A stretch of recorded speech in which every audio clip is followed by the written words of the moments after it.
बिस्मिल्लाहिर्रहमानिर्रहीम अस्सलाम वालेकुम। हकीकत टीवी साइंस एंड हेल्थ में खुश आमदीद। जिस दिन से द केराला स्टोरी आई है, बावजूद इसके कि उसने कई सौ करोड़ का बिजनेस सेट करने की जो एग्जाम्पल सेट की है, वो एक अलग चीज़ है। लेकिन वो जो डेंजरस ट्रेंड शुरू हुआ है पूरे भारत के अंदर, क्या फिल्में वो चलेंगी जिसके अंदर मुसलमानों के खिलाफ मवाद होगा, तो आप यहाँ से अंदाज़ा लगा सकते हैं कि नफरत किस लेवल की बढ़ गई है। नसीरुद्दीन शाह, एक दफ़ा आपको याद होगा आज से कुछ साल पहले जब भारत के अंदर शाहीन बाग और बहुत सारे मामलात हुए थे, तो उन्होंने खुलकर मोदी की बड़ी तनकीद की और उन्होंने कहा था कि जो अब हो रहा है यहाँ पर आपको अपने दोस्तों की खामोशी नजर आएगी। उन्होंने कहा अब हम तबाही की तरफ जा रहे हैं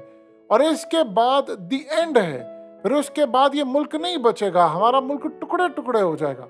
और ऐसी जो उन्होंने स्टेटमेंट दी कि फ्रीडम नहीं है यहाँ पर, हम बात नहीं कर सकते और बहुत सारी चीज़ें, उन्होंने कहा कि तबाही होने जा रही है उसका आप अंदाज़ा नहीं लगा सकते। तो इस सूरत हाल के अंदर फिर उस वक्त की मोदी सरकार हिली थी। अब जो उन्होंने गुफ्तगू की है, केराला स्टोरी आई है और उसमें दिखाया ये गया है कि मुस्लिम खवातीन, यानी एक प्रोपेगेंडा मूवी थी, मुस्लिम खवातीन किस तरह दाइश में जाती हैं और केराला से, चूंकि केराला एक ऐसी जगह है जहाँ पर बीजेपी को कोई सीट नहीं मिलती, वहाँ के लिटरेसी रेट पढ़े लिखे लोग जो हैं वो 95% से 98% है। तो इस सूरत हाल के अंदर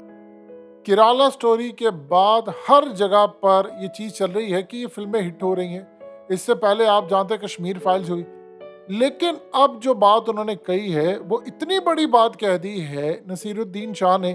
कि शायद ऐसा लग रहा है कि उनका हाल भी ओम पुरी जैसा कहीं ना हो जाए। आपको याद होगा कि ओम पुरी ने असल में उस वक्त जो गुफ्तगू की थी वो इंडियन आर्मी के खिलाफ की थी और इंडियन आर्मी के खिलाफ उन्होंने कहा था कि अगर तुम नहीं कर सकते तो घर बैठो, निकलो फौजों से, और तुम इस काबिल नहीं हो कि मुकाबला कर सको, और बहुत सारी उन्होंने बातें की थी। उसके बाद उनकी जिंदगी का खात्मा हो गया। ये मिस्ट्री है, आज तक पता ही नहीं चल पाया कि उनके साथ क्या हुआ, उनकी लाइफ कैसी थी, क्या मामला हुआ, कुछ भी नहीं कहा जा सकता। आज तक ये मौका है कि उनकी जिंदगी खत्म कैसे हुई थी। और ये एक बहुत बड़ा सेटबैक है कि इतना वर्सेटाइल एक्टर इस दुनिया से चला जाता है और वो तनकीद करता है और उसके बाद अचानक उसकी मौत हो जाती है। नसीरुद्दीन शाह के साथ सूरत हाल ये पैदा हुई कि उसको जब से उसने मोदी पर या उनकी भारत की इंडस्ट्री और ये तमाम चीज़ों पर तनकीद की, तब से लेकर आज तक फिल्में कम उनको मिलना शुरू होगी। अब मामला ये हुआ, उसने कहा है कि ये जो केराला स्टोरी है ये इतना डेंजरस ट्रेंड है, उसने कहा मैंने देखी नहीं फिल्म, इस काबिल नहीं है कि फिल्म देख सकूं, लेकिन ये क्लियरली बता रहा है कि हम हिटलर के दौर में आ गए हैं और जो उसकी नाजी जर्मनी ने किया था, यहूदियों की मिसाल देता हूं, उन्होंने कहा एग्जैक्टली यही सूरत हाल अब हो रही है। यानी ये सबसे पहले लकब पाकिस्तान से हमारे फॉर्मर प्राइम मिनिस्टर की जानिब से गया था मोदी के लिए, फिर वो हिटलर की बात की, फिर वो नाजी जर्मनी जो उसकी पार्टी को कहा, वो एक तकरीर हुआ, आप सब जानते हैं। लेकिन जो इस वक्त मामला हुआ है उसमें उसने क्लियरली बताया है कि ये तो वही काम कर रहा है मोदी जो हिटलर ने किया था, उनकी नाजी पार्टी वो काम कर चुकी है जो आज बीजेपी कर रही है। तो ये तो सिमिलर चीज है। उसने कहा ये पूरी तरह एक खेल खेला जा रहा है और ये इतना डेंजरस ट्रेंड है, इतना डेंजरस ट्रेंड है कि बिल्कुल उसी तबाही की तरफ है जहां पर सब कुछ हलाक होने जा रहा है, यहाँ पर कुछ भी बाकी नहीं बचेगा। अब नसीरुद्दीन शाह जो इतने वर्सेटाइल एक्टर हैं, पूरी दुनिया में उनका नाम है, उनकी एक अप्रोच है, वो गुफ्तगू करते हैं, बड़े सीनियर अदाकार हैं और आप जानते हैं कि जब से उन्होंने मामला किया तब से उनको फिल्में नहीं मिल रही। अब अगर उन्होंने मोदी के बारे में ये बात करना शुरू की है तो पूरे भारत के अंदर आप ये देखिए, बीजेपी ने जो अपने एक्टर्स लिए हुए थे जिनको पार्टी में रखा, उनको लॉन्च किया कि इसको छोड़ो ना। मीडिया के अंदर उसकी बैशिंग हो रही है उस बंदे की, उसको सुबह शाम जलील किया जा रहा है और ट्रेंड्स कौन से चल रहे हैं कि ये मुसलमान है इसीलिए ये सारे काम करता है, ये इस काबिल नहीं है। नसीरुद्दीन शाह बड़ी देर से ही बात कह रहे हैं कि हम बड़ी तबाही की तरफ जा रहे हैं और केराला स्टोरी असल में एक इंतहा है। उसने कहा बड़ी प्लानिंग के साथ ये हो रहा है कि एक बहुत बड़ी मक्तलगाह सजने जा रही है, कहते हैं कत्ले आम की तैयारी हो रही है और ये अपनी उसने काफ़ी देर पहले का कहा है। अब आप ये देखें कि इस वक्त भारत में जो ट्रेंड चल रहा है वो मूवीज जो आ रही है फ्लॉप जा रही हैं। इवन के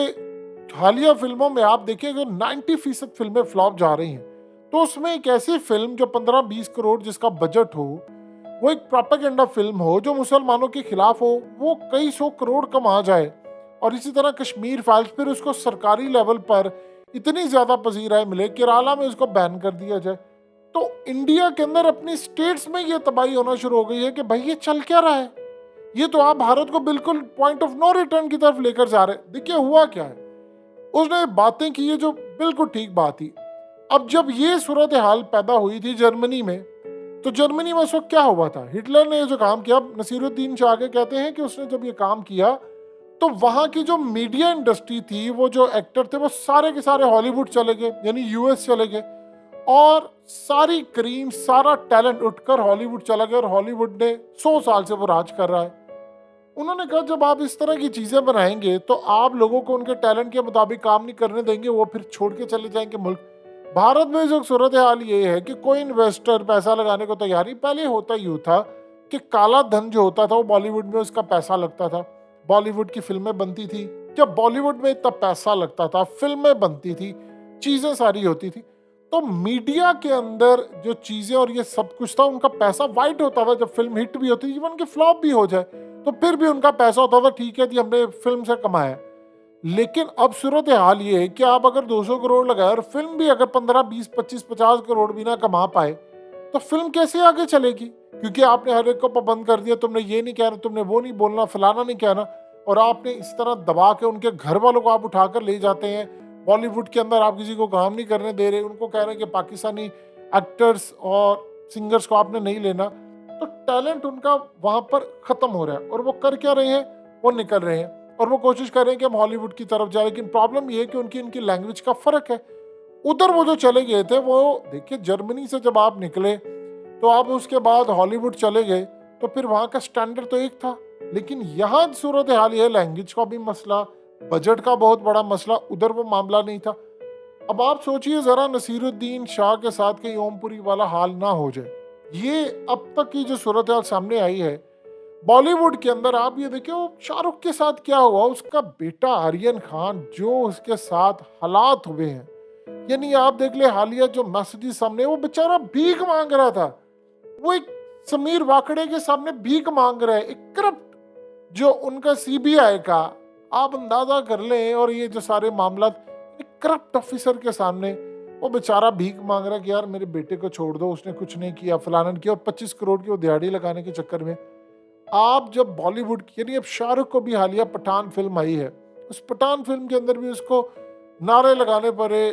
फौजी का किरदार अदा करना पड़ा है, और उसके अलावा उसको रॉ और बहुत सारी चीज़ें जय हिंद और बहुत सारी चीज़ें बोलनी पड़ रही हैं।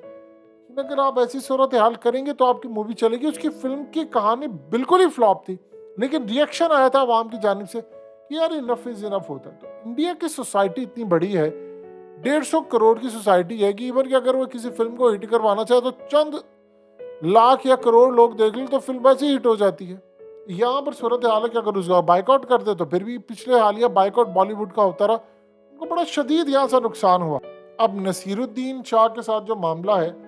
वो भी बड़ा क्लियर और बता रहा है कि हालात इस वक्त किस जानिब जा रहे हैं और ये तबाही कितने बड़े लेवल पर आने वाली है।